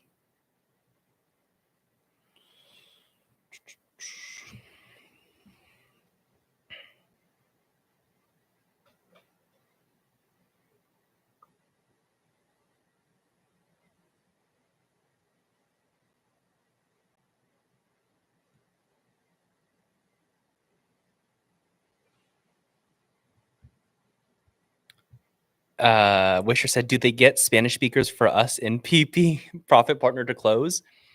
I think they have Spanish speakers. I don't know if they have Spanish closers. Maybe. I know one guy speaks Spanish, but I think he's like a hello? Oh, that was a voicemail. That confused me. But I think he's like a follow-up specialist slash lead manager. So he can translate. But actually, I actually need to find someone here in Vegas that can close, can speak to people. That's either a real estate investor slash realtor. Both would be cool. Just to see like if they can confirm the lead, and if they do, we can split some profits on a wholesale or something. Or if they just take the listing, then we can split some profits on the commission. But you can get money just by bringing a lead to someone. Okay. Yep, I can't hold it anymore. I gotta take a break. I'll be right back though. So I guess hold on, let me pause the dialer. I'll be back in like a minute or two. You guys are just welcome to hang out, chill. I'll be right back. And we got 33 more minutes on this live to finish out the cold call sesh. Yeah, he said no worries, just take it. Yeah, I'm tired. I need to pee. Okay. And we're good.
We're back.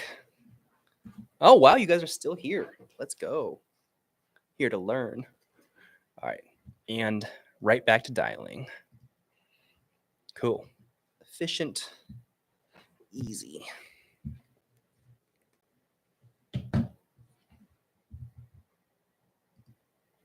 Oh no, my mic changed. Keep it here.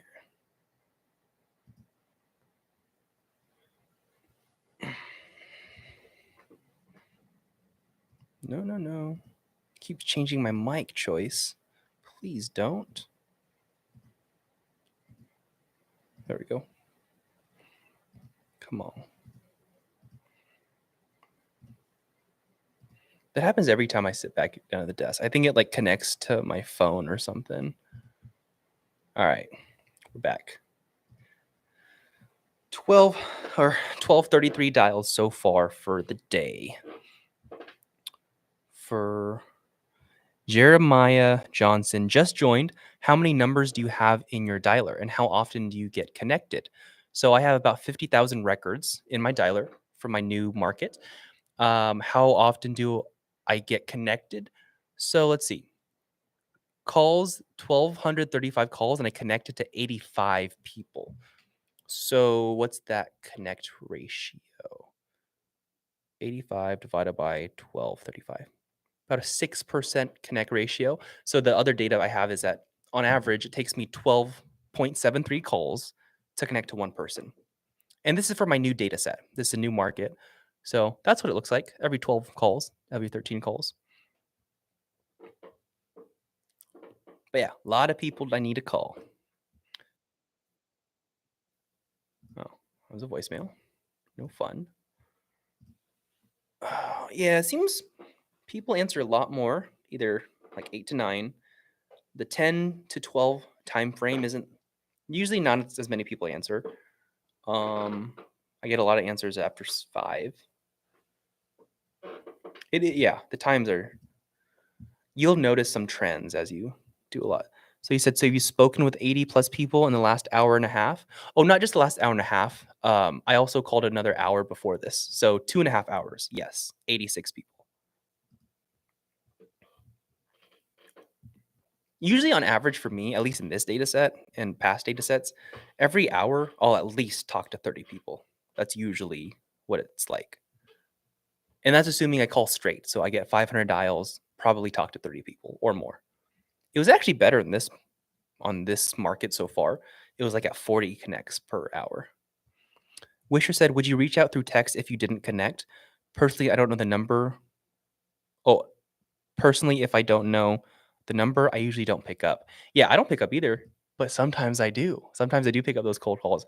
I don't text unless I was attacking a super niche list. Like, and I wanted to individually text, and I was like, I know you have to sell for some. Maybe it's a property tax list. You know they're about to lose their home.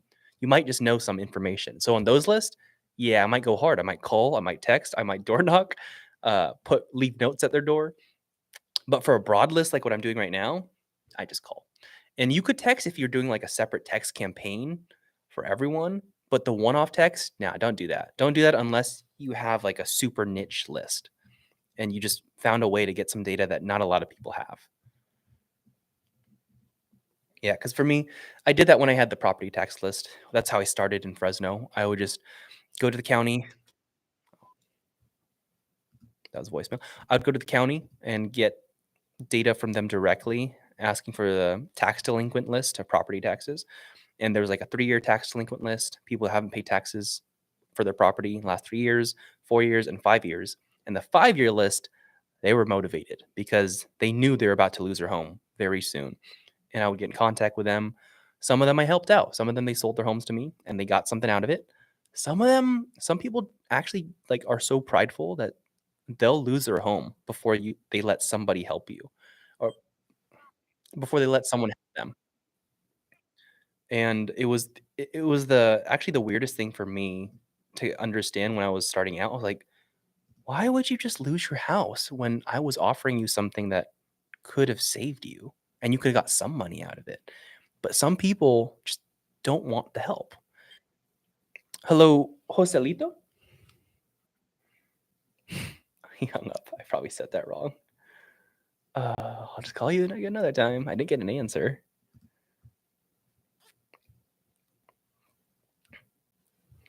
But yeah, some people don't want to be helped. So like, even if you have a super niche list and you're like, they have to sell, sometimes they still won't. Sometimes they'll go to the very end thinking they can fix it. And a lot of times it's ego on their part and they don't want help. Or sometimes, those conversations, sometimes they do fix the problem. Like for the tax delinquent people, a lot of the conversations I had maybe a week prior to them losing the house, I continue to follow up with them. And they're like, oh, actually, no, I took care of the property taxes. I found a way to get them paid. And I was like, oh, cool. Like, super happy for you. You got any other other homes you want to sell?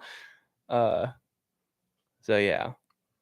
Wisher said, I think sometimes people are emotionally attached to their homes and they don't want to sell it. Yeah, that's a big thing too. So that's why like a big part of when I close a deal and I'm trying to make sure that they're fully into it, they're fully ready. I'll ask like a flow of questions. And here, let me pull this up for you actually, so you can see what it might sound like, assuming once I get a deal, because it's that was a voicemail. Darn. But let's say if I'm closing something, I might say something because I use scripts too. Um, I might say like at the end, I'm like, hey, given the questions and answers I've shared with you so far, you think I understand what's going on in your world? And they'll be like, yeah, like you understand it better than anyone else. That's what you want them to say. And then you're like, hey, like, do you believe I can help you? Believe is a strong word. If they believe you can help them, then they're bought in. And then it's, hey, like I got an uncomfortable question. Like, well, what's that? Do you want my help? And if you get a yes to that, they're like, yeah, like please, let's do this thing. And then it's just like, hey, look, what would you like me to do? They'll tell you exactly what they want you to do. And then it's only if you're comfortable. So that's a really easy, soft close, but it's super powerful. Um, And you don't do these on cold calls, but once you get a seller that wants to sell and you went through their entire pain, their entire timeline, their entire price, all those conversations, that's how you end those calls, or at least get to the ending. Is you want to make sure they're ready to go and that they believe in you. It's people don't make decisions without emotions. They make their decisions with emotions, and they'll justify them with logic. So I first heard this from my sales training, disruptors. It was an interesting insight. They brought up a case study where someone actually had like brain damage and they lost the side of their brain that was connected to emotions. And they found that the person actually could not make a single decision for themselves. Not big decisions, but like any decisions. And that was when it was like, wow. It was a light bulb for me. I'm like, okay, if I want to make someone make a decision and help them make the decision, I have to get them in their emotions, their pain. Not a mean way, but it's just questions of, hey, what's going on? Like, why do you want to sell this place in the first place? Why would you sell to an investor like me? Why do you, like, when do you want to sell by? It's just questions. Um, I think a lot of investors and wholesalers get a bad reputation because a lot of people really are just calling them and shooting out lowball offers and pissing people off. Hello, Venancio. Hey, it's Justin. Probably caught you at a bad time.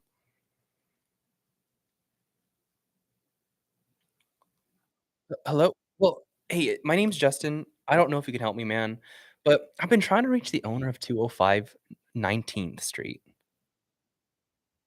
Huh? Oh, not selling? Okay. Do you have any other ones you might wanna sell? Okay. Thank you so much. Have a good one. I thought he said no sé, like, I don't know, like Spanish, but it was just strong accent. Okay.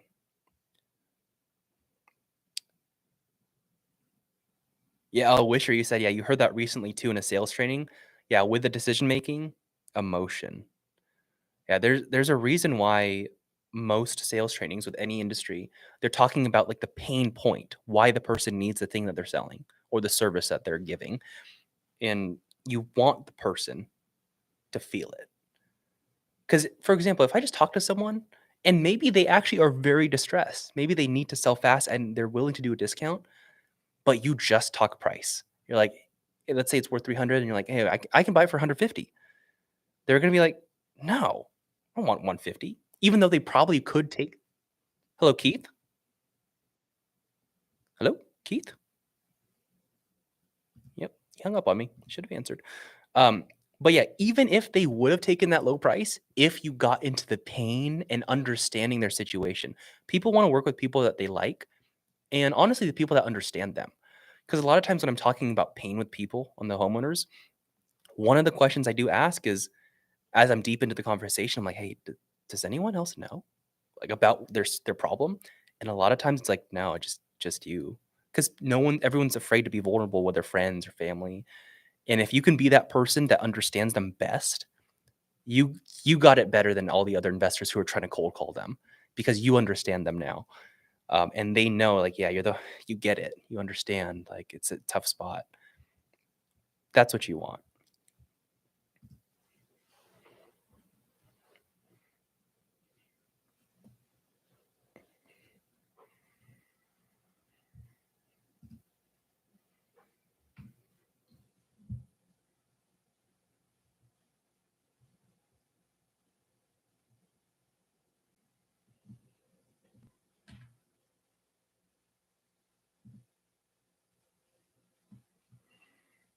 Hmm.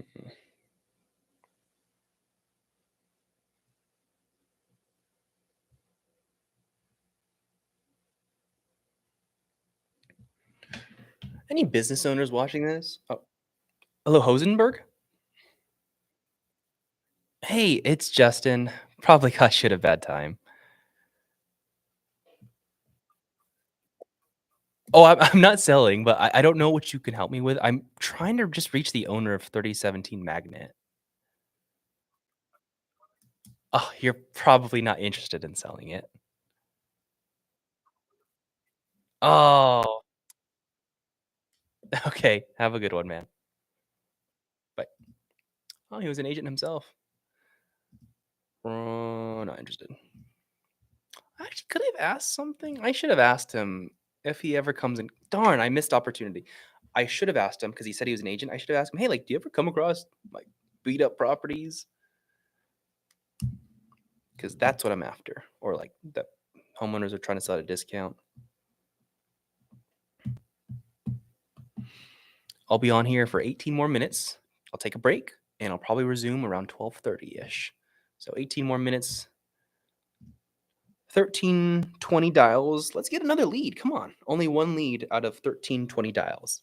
I know I can get another one by the end of the 18 minutes. Let's try.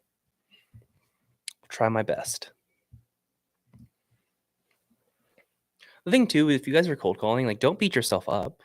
As long as you're doing the work and putting the hours in, making dials, I don't want you to be discouraged if you call like 5,000 people, no leads. Hello, Richard. Hey, it's Justin. Probably caught you at a bad time. Oh, yeah. Well, my name's Justin. I don't know if you can help me.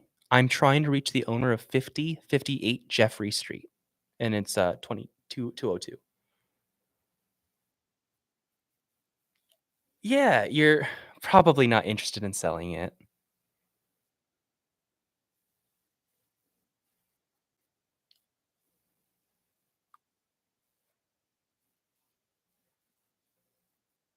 Okay. Do you happen to have any others you might want to sell? Okay. Well, you have a good day, sir. I like your accent too. Alright, have a good one. That dude sounded super cool. He was chill. I want to sound like that. It's like British or I don't know, something. Not interested though.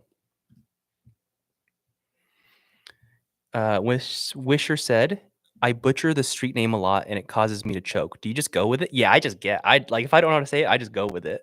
And what was your question? Was there any? Oh yeah, was there any business owners here? Because I'm testing a Facebook ads, not for real estate, but for something else. Just as like testing. And I got a lead. And the first time I put the ad out, I forgot to like add a slot for contact information, and the person pulled up on my Instagram their account, and then I lost it. I was like, "Where did the account go?" So I'm trying to find them again so I can. Hello. Hey, my name's Justin. I don't know if you can help me actually, but I was trying to reach the owner of 9440 Sahara. Oh, bummer. Okay, sorry to bother.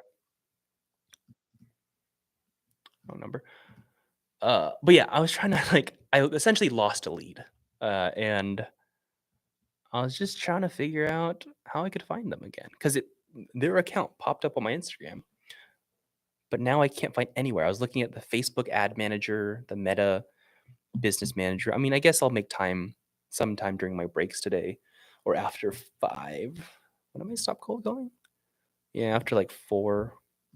I got a profit partner call with you guys today too for the people in profit partner. We'll be role playing. So I'm hopefully all the people watching me on this call that's in the profit partner program, you'll have some better insights and you'll speak better than the people who are not watching. Because that's another thing I notice is sometimes you can do a lot of volume and you still won't get leads just because your communication is unclear and it's shaky, it's nervous, and that's okay. You will get better with volume, but at first you just have to accept it. You're like, okay, it's okay that I suck. I'm new. It's normal. You gotta make up for it with work. Because I've heard some people speak, and I know they're trying hard. I'm like, you just gotta keep going, and you gotta practice talking. Like practice the script to yourself out loud with other people, so that when you're talking to sellers, like it just more and more natural. And that's okay. Just practice. Yeah, I butcher the first names of people a lot because sometimes they're like crazy names. I just try my best, and they understand. People know when they have a hard name to pronounce.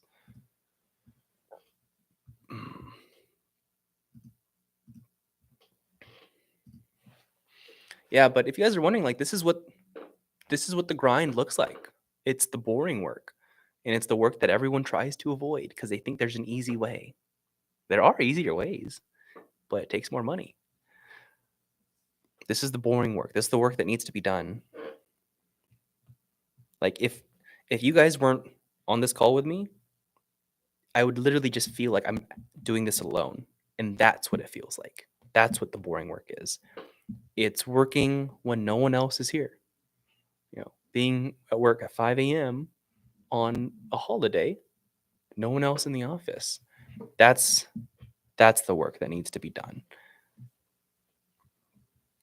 Yeah, Wisher said that's me. It's tough because the self-doubt builds after each call. It takes confidence. Yeah, yeah, and that's okay. Like, um, what I want you to think about is sometimes it's easy to get caught up in the emotion of a call. Like after the call, you're like, man, that one sucked. Like, oh, she got pissed at me. Don't worry about it so much and just think of could I have said anything better? And like actually think, like take a second to think after you have a conversation and think like, could I have said that differently? Because I still do that today and I say it out loud so you hear it. Like, for example, earlier I talked to that real estate agent. I'm like, crap, I should have asked him if he ever comes across beat up deals or distressed properties. Should have done that. So like start saying this stuff out loud to yourself and you will get better because you're trying to improve each time. And if you try to improve each time, you will get better.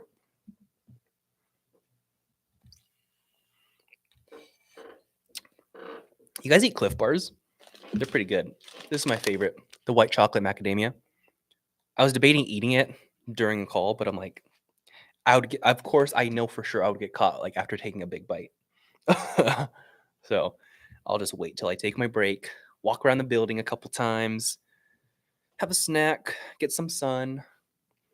That's another thing too. If you guys are doing this and you're like actually committed to calling like 6 hours a day, 8 hours a day, please get some sunlight, like walk around, stand up, get some exercise. Because if you just sit for 8 hours a day, hello? Hey, my name's Justin. I don't know if you can help, but I'm just trying to reach the owner of 108 Romero. Oh, okay. Thank you so much. Bye bye. I don't really like calling LLCs or trust, but uh, for now, I'm just going to use the data that I had because it was free. I had free data from uh, wealthy investors, so might as well. Free is always nice. But if I'm pulling my own data, you will not see me pull trusts. I'll filter those out. You probably won't see me filter and call LLCs unless I'm trying to find buyers that are buying in the area. But most of the time, it's like the ratio is just not worth it because my time could be spent talking to other people that are more likely to sell. Also, I'm kind of curious for the people in the profit program, are you guys how has it been with the AI data? Has anyone called enough to where they have specific Hello, Matthew? Hello? Is this Matthew? Hello? Oh, Matthew. Is this Matthew? Hey, my name's Justin.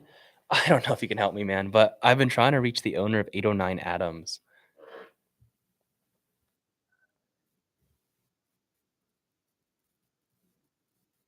Oh, yeah, I was. Do you have any others you might want to sell? You're so you're buying currently? You're looking to buy? Okay, in Vegas?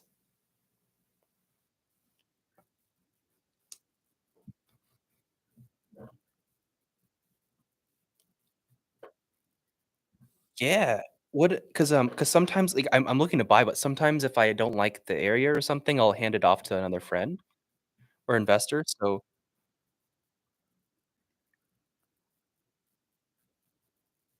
yeah, so I see the number that I have, so it's that one, but if I find something, you want me to email it to you too, like, with the pictures and, uh, text you? Okay, yeah, will do.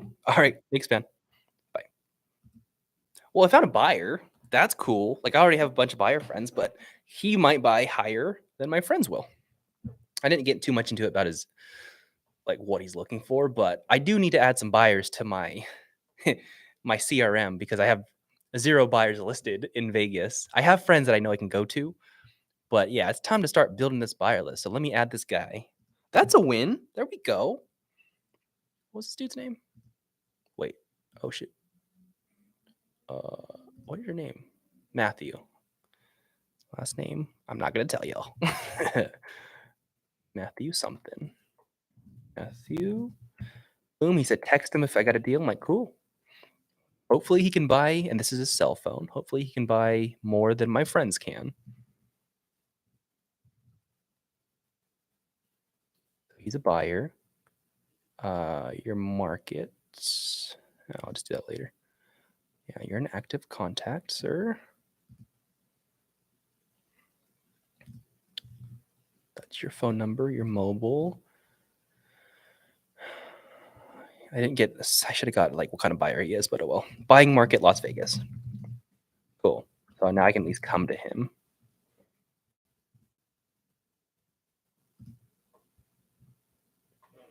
Cool. I got one buyer in my CRM now for Vegas. We love a new market. I got a good amount of friends buying, but I'm sure they'll buy really low. So if I talk to outside investors, they might buy better. So that's not a lead, but not interested in selling. So, oh, wait, is there anything else I need to input? Nah, I don't need it. He's not selling any houses. Okay.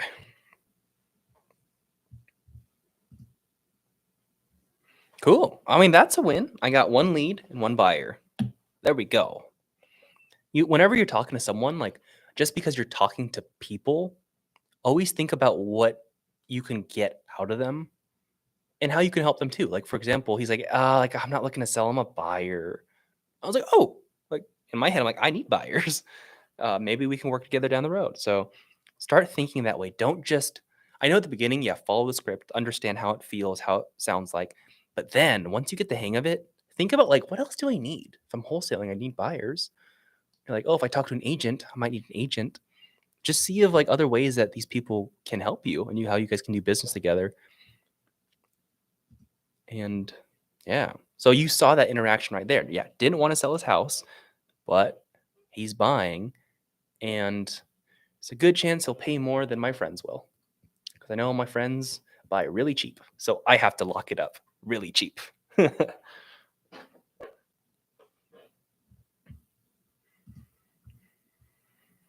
Also, for the people watching, now that I said that, if you're in Vegas and you're looking to buy, whether you want to buy as an owner occupant or a rental, hello, Angela. Oh, I was looking for Angela. Did I get the wrong person? Oh, okay. Sorry about that. Okay. Bye bye. I think that was a workplace. but not available. He says she's not in today. Call another time. I have no shame. I'll call the workplace. Jeremiah said, "So is your free data from the wealthy investors from the AI?" Some of it is, yeah. Some of it's from the AI. It's really it because you're in the partner program. It's literally the same data that they gave you guys. So if you're calling that, we're calling the same list.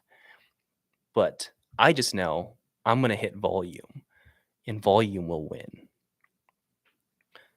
For example, I talked to someone else in the partner program who was watching this live. He's like, "All right, yeah, I've been doing good. I made 2,000 calls today." I was like, "Don't let me catch you. I just started today. I'm at 1393. So I'll catch him soon if he doesn't continue. That's how you win. You got to be relentless and yeah. I mean, if you make 100,000 dials, you'll get it. That's all I'll say. Just make 100,000 dials. And if you just still don't get a deal, it's okay. Make another 100,000. I guarantee you though, guarantee if you make a million dials, million calls, and you have a big enough list, you're going to get a deal. Like I can, unless you just suck at talking, which could happen, but yeah, you're going to get a deal. Call a million people. Sure, it takes long, but like, isn't that cool? The fact that I can guarantee, like, you can be guaranteed money. If hello, Roland. Oh, hello. I was looking for Roland? Did I get the wrong number? Okay, you hung up on me, so I'll call you another time. Yeah, Wisher said, "Yeah, I seen Elijah been killing it with calls. Yeah, he's been doing good. I love it." And the cool thing is, like, I don't want you guys to see me do this and like see me dial a lot of people and like be discouraged. I wanted to encourage you of like, okay, like I can do this. I'm a normal human being. Like I'm just sitting and calling. Like you can do it, and it's okay to start small because it builds the confidence. Hello, Chi. Oh, I was looking for hello. I was looking for Chi. Did I get the wrong person? Sorry. Okay. Bye bye. Wrong number. Come on. I got 3 more minutes. Let's get a lead out of this. 3 minutes. Come on. Three more. One lead. I need one. That's the mindset you got to have too. Is when you're dialing or texting, you just got to think, I just need one. Who cares if everyone says no? You need one. One person. You just need one. And when you think about it that way, it's like, okay, it's okay. It, it makes it so it makes it feel like you're so much closer to the goal. Because it could be anyone. It could be your first call, like it was for me today. First call in Vegas. He's like, "Yeah, I want to sell." I was like, "What?" So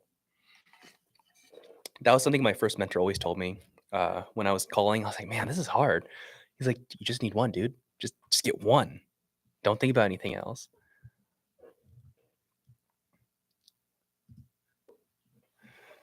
2 minutes, 50 seconds left. Come on, give me a deal. Give me a lead before I break. And I'll break at 12, and then I'll call again at like 12:30.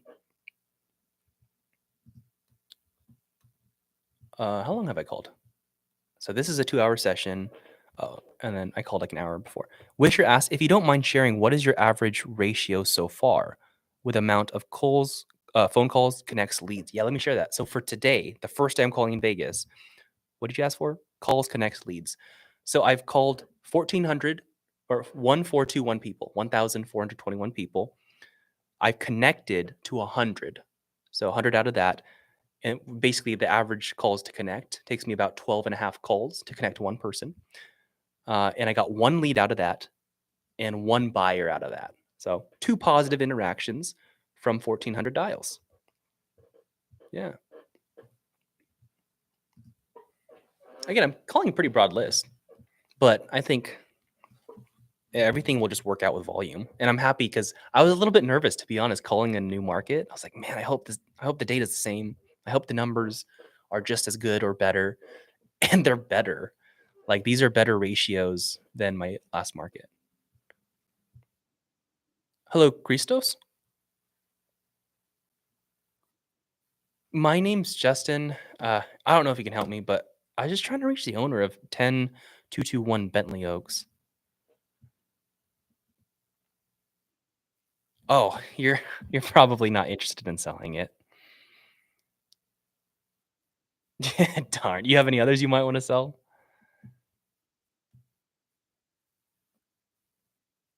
Yeah. Thank you, man. You have a good day, okay? Okay, bye-bye. Oh, he was a nice guy. He's like, "No, I don't, but I appreciate you in this conversation. You handled it nicely," meaning I wasn't annoying. See, he probably gets a lot of calls. So not interested. I'm gonna break my dialer and I have to answer. Someone left me a voicemail. Let's listen to this thing. What are they gonna say? Oh, just an old lady. She said, "No, thank you." So she doesn't want to sell. And that is what a 2 hour call session looks like. I hope this was helpful for you guys. I'm going to pause this dialer and I will see you in a little bit. Take care, guys.